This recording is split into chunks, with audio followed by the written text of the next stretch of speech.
catégorie masculine moins de 81 kg.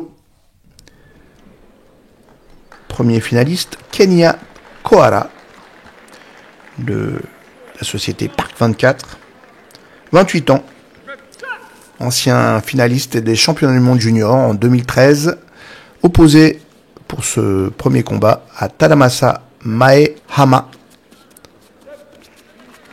Main gauche puissante, Kenya Kohara domine la situation et l'emporte aux pénalités contre son adversaire.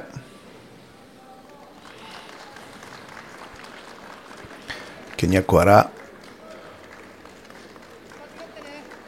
dans son deuxième combat, et c'est face à Hiromasa Kasahara.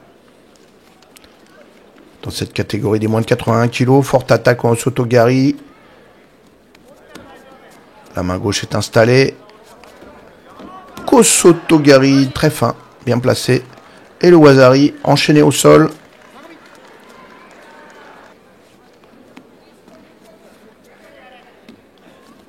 Attention, dégagement de jambe, il est installé. Kenya Kohara qui a eu chaud et qui retourne la situation et qui prend le contrôle de son adversaire et marque le Wazari Awazate Ippon, qui lui permet de passer ce deuxième combat pour lui. Troisième tour.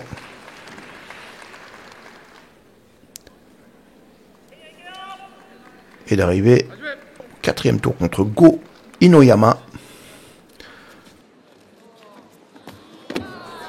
Forte attaque en Sutemi qui marque le Wazari.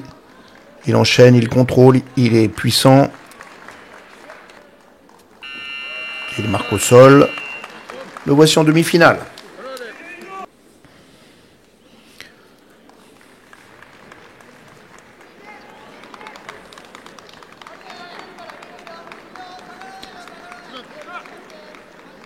Et c'est contre Keito Amano.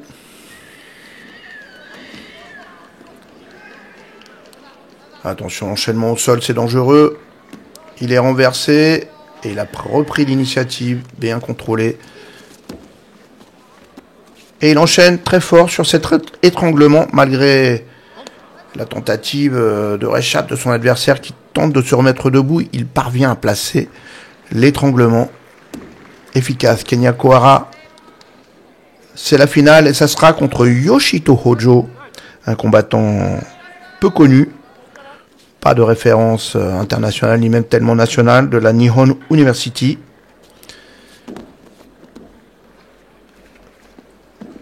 Efficace dans son travail au sol contre Yuta Natsume au premier tour. Il enchaîne très bien, il dégage la jambe, il prend le contrôle sur ce renversement.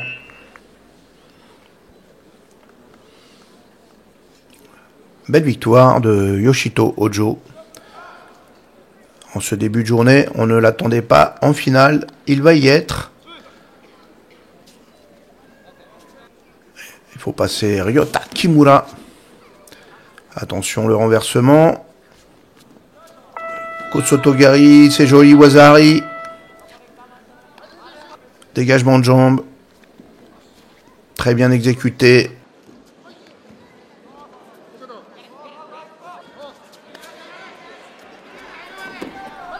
Forte attaque, il enchaîne systématiquement au sol. Et c'est le coup Ichigari qui lui permet de battre Ryota Kimura dans ce troisième tour. Et d'aborder le tour suivant contre Goki Maruyama. 30 ans, champion du monde junior 2011. Yokogoma.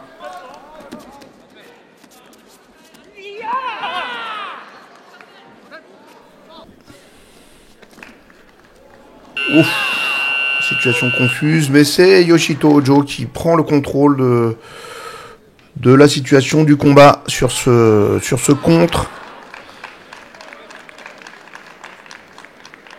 Et victoire contre Goki Maruyama.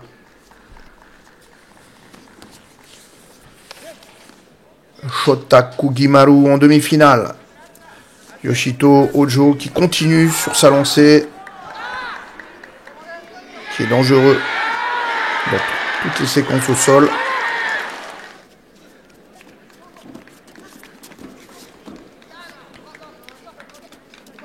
Terrible sur ses contres, il n'a pas le contrôle du Kumikata, mais il est dangereux à chaque corps à corps et il parvient à battre Shota Kugimaru sur ce contre. Et le voici en finale contre Kenya Kohara.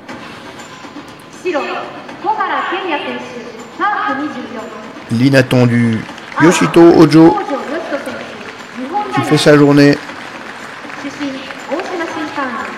Est-ce qu'il peut l'emporter? Est-ce qu'il peut renverser tous les pronostics et gagner cette médaille d'or dans cette catégorie, rappelons-le, extrêmement dense au Japon?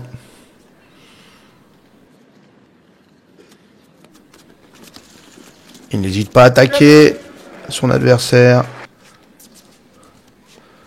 qui installe sa garde, qui domine au Kumikata avec sa puissante garde de gaucher et qui marque Wazari. Non, Ippon pour l'arbitre sur ce travail efficace.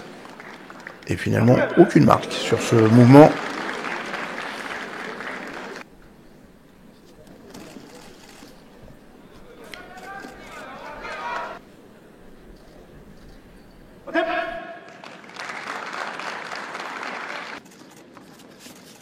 Il reste 20 secondes. Il est dominant au Kumikata.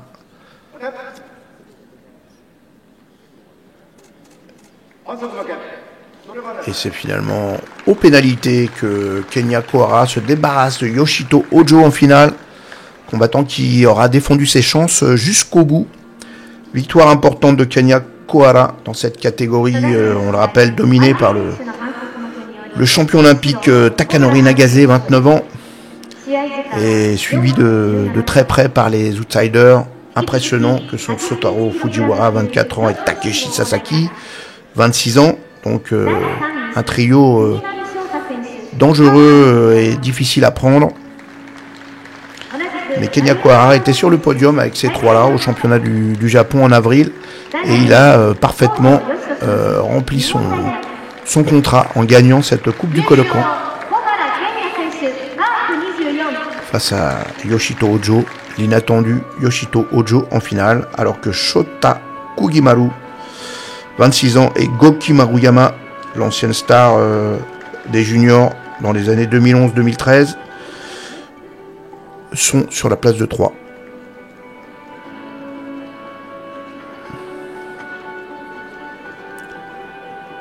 Victoire de Kenya Kohara, qu'on retrouvera au Grand Chelem de Tokyo, où il défendra ses chances face au trio dominant.